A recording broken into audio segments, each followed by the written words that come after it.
What's going on, everybody? This is Kracken, and today I'm stoked to bring you guys another video about Guild Wars 2. And today I'm going to talk about my top 10 things I'm excited about Guild Wars 2. There's a bunch of aspects that I mostly went over already and some of my other podcasts that I've done, but I basically wanted to celebrate because we can finally pre-purchase the game. Yeah, 2 days ago. I meant to have this up on the day that we could pre-purchase, but unfortunately complications came up. I was busy. I couldn't get this video out, so I apologize for that, but now it is here. So instead of doing 12 things, because it's April 12th, I'm just going to do 10 things that I am really stoked about Guild Wars 2 to celebrate the fact that can pre-purchase the game and we'll be able to get into the beta this month. And if you haven't pre-purchased it and you're still thinking about it and you're on the fence, pre-purchase it. It's gonna be worth your money, I think, at least. So I don't know if you want to trust me. I wouldn't trust me, but if you do research and it turns out to be a really good game, pre-purchase it. You'll be able to get into all the beta weekends until the game goes live, and I'll also get a 3-day head start, which is pretty awesome. Not gonna lie. Okay, so let's get started off with my top 10. All right, my number 10 thing is going to be scaling. Is what I'm really excited for. You can basically, what that means and encompasses is that you can take a level 1 character, and if you have a friend that's level 20, you can scale up to that level and hang out with your friend that is level 20. You'll still get experience and you'll still get rewards for your gear that is for your level, but you'll still be able to play with that. It really encourages people to play together, and it really doesn't mean that, like, oh, well, here, I'll just run you through a bunch of dungeons, or I'll just run you through so you can get up to my level. It's just instantly very nice. You can, scale your friend, but sidekick, that's what it's called, up to the content that you're going through and just hang out and have fun just like normal. One thing you can't do, though, is you can't scale up to a certain level and then go into a dungeon for that level if you're not above the content. So say you're level 15 and you want to go through Ascalon Catacombs, which is a level 30 dungeon. You can't scale up to that. You'll have to get to level 30 before you can go into that. You can scale down to dungeons. So if you're level 80, you can scale down to level 30 to go through the Ascalon Catacombs, but you can't scale up.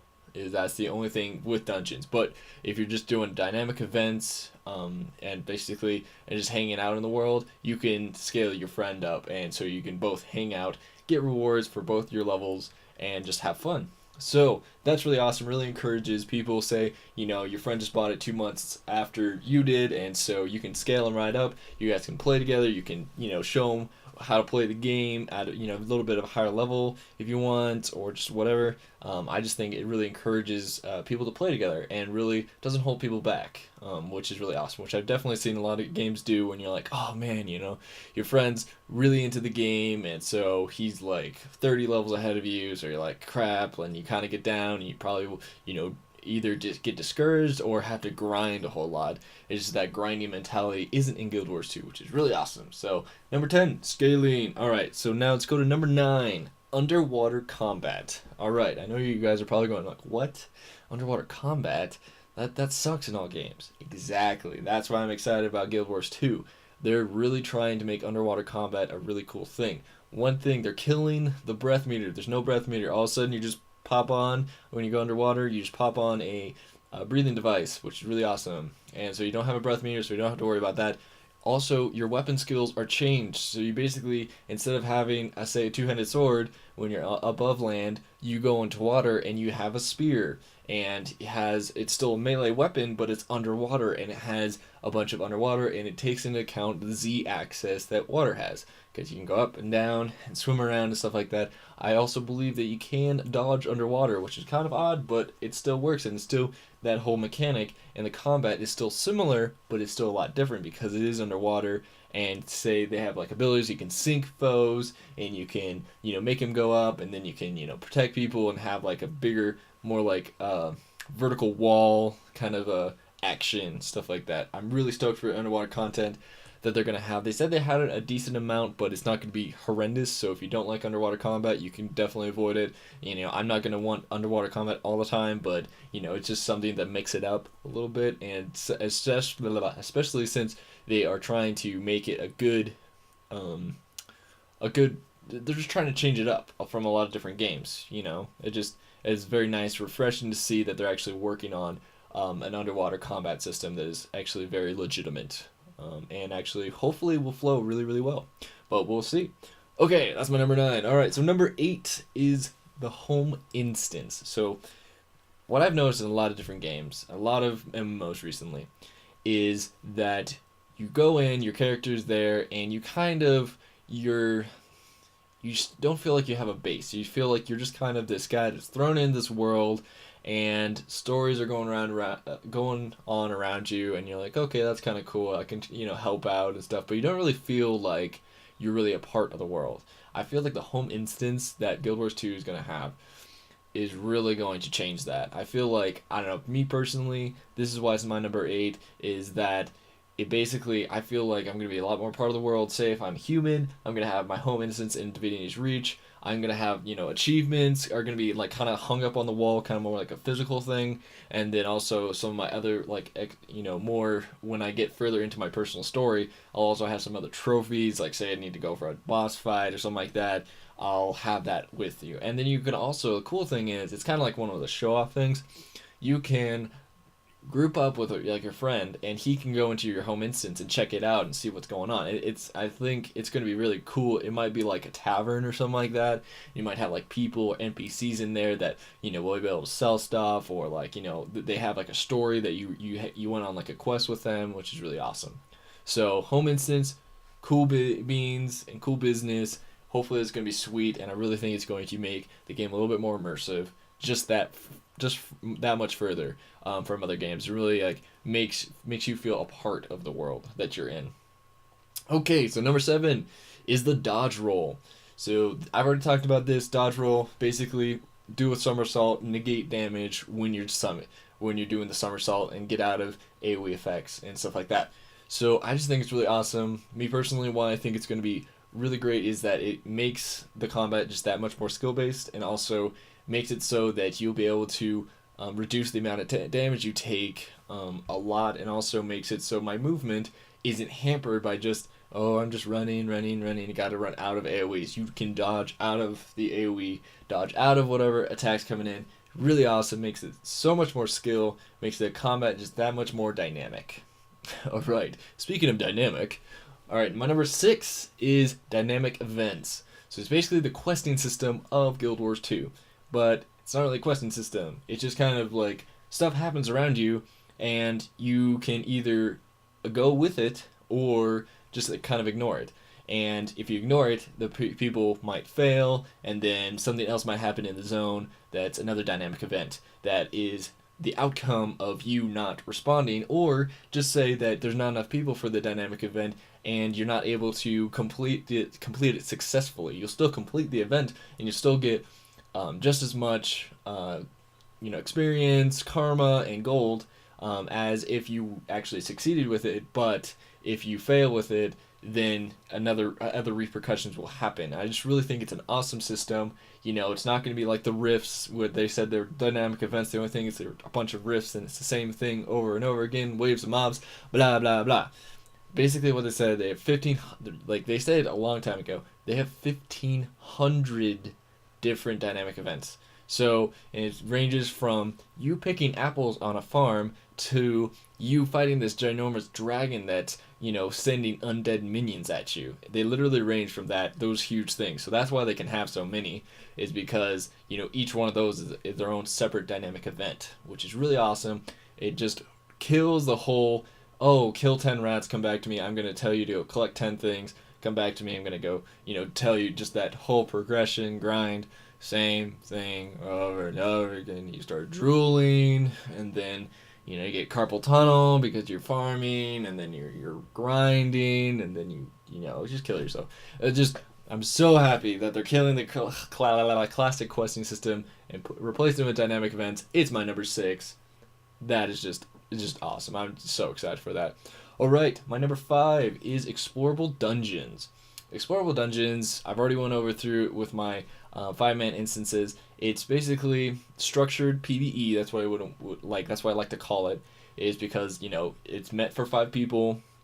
It doesn't scale. You're supposed to be a certain level when you do it, and you just go in there and there's, you know, boss fights, trash, more boss fights, different things you got to do, traps and stuff like that. So I really think this is going to make the PvE side of things a lot more fun, and I just like smaller groups, and especially since there's no tank heal DPS, it's going to be just awesome. Explorable dungeons have their own cosmetic like gear, like you say, hey, oh, I did this explorable mode dungeon, a lot of people can't do it, but I was able to do it. Cool beans, you know, I got this cool shiny that, you know, it's not exactly better gear, but it's cosmetic, and you're like /flex, check the gear, check it, yeah.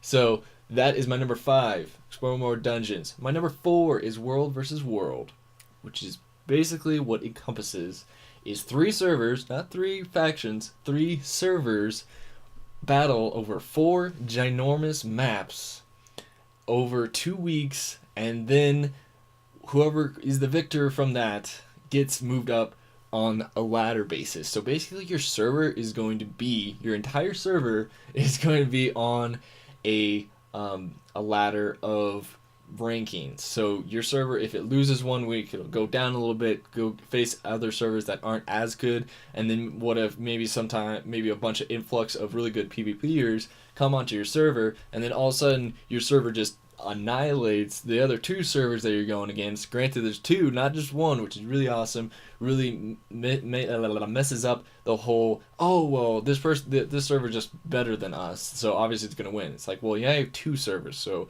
you both can go gang up on the really good server and maybe have them lose, but there's still only 1 victor. So it's definitely going to be interesting to see the dynamic that comes out of that. Also, just what they're doing with it, it's basically a point system. The more points that you have captured, the more points you get in a certain amount of time. Like every 5 minutes you get 5 points because you have this capture point. Some capture points are more reward more points every 5 minutes than others. So like say a big castle is worth 50 points while a small village is worth 10 points. I'm just throwing it out there. I don't think they exactly have villages, they're more like resource camps, but it's just the huge epicness, like potential with World versus World. It just grasps me, and it really seems like it's going to be awesome.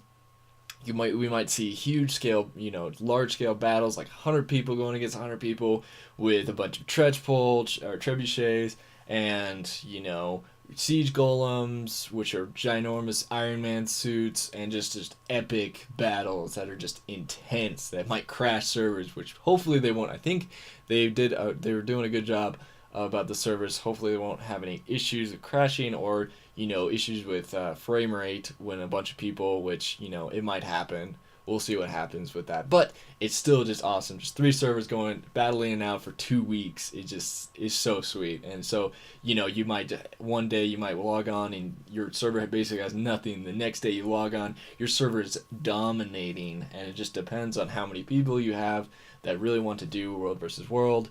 And really just, it's awesome. And then if you do win, your server does get a bunch of bonuses, like experience bonuses. You might get more karma from events and stuff like that. It's just awesome, awesome, awesome. All right, my number 3 kind of goes along with World vs. World because it's still PvP oriented. It is structured PvP, which so far they've only had 5 versus 5 in basically resource-based battlegrounds. So, you know, capture a point, you get a certain amount of points, you know, every 5 seconds, and you need 500 points to win. So I think they're really going to expand on this once they release the game, because it is still in beta. I think they will probably have maybe some capture the flag, maybe some other game types that we haven't seen before. That would be awesome. I would be so down for that, especially the dynamic stuff that they can do with the combat, and also just with just the players and how they are. We'll definitely see how that goes, but what I'm really excited for is, say I have 5 friends that, you know, are really good at PvP, really want to PvP. You can make a team and go into a battleground and go against other teams, and it's not just, it's kind of like the rated battlegrounds they have in World of Warcraft, but I think it's going to be sweeter because it's 5 people and you can all get in vent, and you don't have to worry about 10 people. 10 people is a lot of people to get, because what if someone can't make it? You only have 9 then, and then you can't go. I mean, 5 people, it's not too hard. I mean, if you got some close friends. And it also in structured PvP, what I'm really stoked about is the fact that it's going to be a lot more balanced than a lot of other games, because when you go into structured PvP, you have the best gear, the best weapons, and also all your skills and abilities that you can. So you can play like you want to, and also everyone's on a level playing field. There's no, oh, well, this guy has the biggest sword in the game, so obviously he's going to win. It's just not, they're just killing that, which is really awesome. Hopefully, as long as they get the class balances right, then it would be a a lot more balanced PvP, and also a lot more enjoyable experience for the people that want to have a pretty high level structured PvP. There's also hot joinable games that you can just go in solo, and you get, placed with 5 random people on, different servers and stuff like that, and just play just like normal, which is also really sweet. Okay, so my number 2, we're almost there, we're getting close, is the combat. The combat in Guild Wars 2 I love it. I love it. Okay, so basically what that encompasses is that half your skills are based on your weapon, the other half are your utility skills. Every single person has a heal that is basically the most powerful for their own personal heal, and it's more based around cooldowns than a certain type of resource. There's only one class in the game that does have a resource, and it is a thief. And the thief has initiative, which is basically energy, and it's more like a rogue class. And so that's the only resource that it really has, but it's still kind of a cooldown because it depends on how much of the resource it goes through, with the allotted skills that it can pop at the same time. And also, there's a lot more movement in the combat. Basically, every single cast in the game you can do while you're moving. So spellcasters don't have to sit there, cast, and then move, sit there, cast, then move. Everything's going to be on the move. I feel like combat is going to be, especially in PvP, everyone's always going to be moving. I just feel like that's going to happen, especially because you can dodge out of the way of attacks, and also you can basically kite someone and throw spells at them. But I mean, a lot of the melee classes have ways to slow people and stun them or charge at them, and really the ground closers there's a lot of them, and especially you can also just dodge roll towards the person, and you'll get a lot closer to them really, really fast. So I just feel like the movement in the combat is really awesome. It looks really fluid. I've heard that it's not like this, but in like some games like Terra Online, which boasts an action combat, I felt stuck in my attack animations when I was playing the beta, and I don't think they're changing from that. So I feel like in Guild Wars 2, there's the attack animations don't take precedence over what if you want to, like, say dodge roll. It'll cancel the ability, or you just won't get the cast off, which is kind of a bummer. But the only thing is, you're still under control of your character. So, if you want to dodge roll out of the way of something that all of a sudden happened, you can do that. You don't have to finish your attack animation, which is really, really sweet. I'm really glad they didn't do that, and it really adds that much more for the progression as you go into Guild Wars 2 with the combat. Because you can pick it up really fast, but to master the combat, it'll be, you switch weapons at this right time when the mob or the player that you're going against does that, and just basically, or does a certain move. And so just that reactionary thing, I just really, really enjoy. And it just seems like the combat is just really, really fluid, really, really, like, it looks really nice. Hopefully they tune down some of the particle effects, because the particle effects in the past betas have been pretty ridiculous, and you basically can't see anything. So as long as they tone those down, I'll be a happy camper, because then you'll be able to see what the boss is, if they're telegraphing their attacks, or just see if the boss is targeting a certain person, or if you want to target a certain person in PvP, you'll see what they're doing, what kind of weapon setup they have, and see what, how you react, how you counter what they're doing. So I just feel like that's really awesome. It's just the fact that you can switch out weapon sets on the fly in combat. You switch out 2, in between 2, but it's just that whole fact that you can switch it out and basically go from a super offensive capabilities to a super defensive capabilities. It's really going to make the combat super dynamic, and also makes skill a huge part of it. So I'm really excited. I'm really hoping that I face roll my keyboard at first, and then after 2 weeks, then I actually, really get set into how my skills work and how to use them correctly. All right, drum roll please. We have number one. Basically, my number one excitement for Guild Wars 2 is no set rolls. So I'm basically super tired of the Trinity, the tank heal DPS setup, and I'm so ready for a fresh new thing, and Guild Wars 2 is offering that.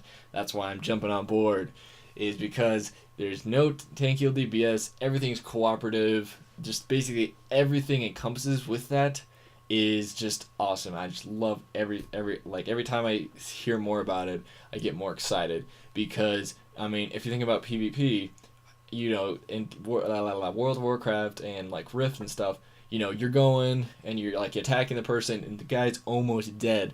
All of a sudden, boom, he has full health, and you're like, what the heck? Like, how'd that happen? And then you notice the healer just popped one of his cooldowns and healed him up to max, and you're like, no, all that time I almost beat him, and then he kills you because he's at full health, and you would have won otherwise, and you're like, oh, everyone, you know what's happened to you before. Come on, if you like PvP, that's happened to you. In Guild Wars 2, the most powerful heal you have in the game is your personal heal. The AoE heals really don't do all that much. It will not save someone if they're going down pretty quick. Will help them, but it won't save them. They're basically slow hots, like a rejuvenation from a druid in World of Warcraft. And I really like how they're doing that. And basically, if someone is able to save themselves, it's through their own personal heal, and you might be able to interrupt that if you're, going against them, and you're like, oh, ha, sucker, and they're dead, they go down. Well, and granted, and also their death mechanic, which goes along with the no set rolls, is, you don't just automatically die, you go down into a down state, and you're still basically fighting. And in PvP, you basically, it's kind of like this goofy cast bar that you're levitating in the air, and then you slam down a banner in their face and it says, ah, I win, and, then they're defeated. But in like PvE, you can, go down and revive the person, which is really awesome. And it's really, it makes it so if they didn't have a mechanic like the revive system, basically, so you can die, quote unquote, but then you can get revived, and then you can die again, and then you can get revived. As long as you don't die 4 times in 1 minute, you'll be good to go, and you'll be a happy camper. And as long as your group is still able to keep you up, then you'll definitely be able to enjoy the PvE side of it. Especially, it's going to be a huge part in Explorer Mode dungeons and the whole no set rolls. They've basically said it, and they've shown that those set rolls are gone. Like, you can't tank and you can't heal, and I mean, obviously, basically everyone is damage. Everyone's damage, support, and control of the mob. And so I just really think they're doing a good job with that. I'm super excited for not having the set rolls. I'm really the type of player that really wants to be self-reliant and, really enjoys that kind of play style. So if you don't like that kind of play style, I don't know if Guild Wars 2 is going to be there, but if you like a supportive role, like kind of like a healer, only you still do damage and it's more about preventing damage than actually healing through it, then you'll really enjoy Guild Wars 2 as well. So I don't know, this is my last words. Basically, Guild Wars 2 is going to be sweet. If you have any questions, please leave a comment below. If you like this video, go ahead and like it. If you really liked it, go ahead and subscribe to my channel, and more of this stuff is going to be on the way, especially once the beta weekends come up. I'm definitely going to be doing a lot of coverage of the beta, and if you have anything you want me to film and anything you want to see, say if you're not sure, if you're on the fence about pre-ordering it or not, but you want to see an aspect that you haven't really seen, just hit me up, and in the comments below, just say, yo, Kracken, do something, I want to see you max out all the healing trait lines on a Guardian and try and heal. I'll do it. Yeah, or you want me to try and go tank, I'll do it. Or I'll dance with no clothes on in the game. Not in real life. No clothes in the game. On a cow. I don't know why you would want to see that, but I will do it if you really want me to. Yeah. Well, we'll see. There are limits, but definitely let me know if you want me to see anything in the beta of Guild Wars 2. I'm super stoked to get in there and finally play this game. I'll definitely be coming out with a video about my impressions about the beta and what I see, how the game's going to turn out. And I will talk to all you guys later. Hope you keep it classy. And this has been Kracken. Later.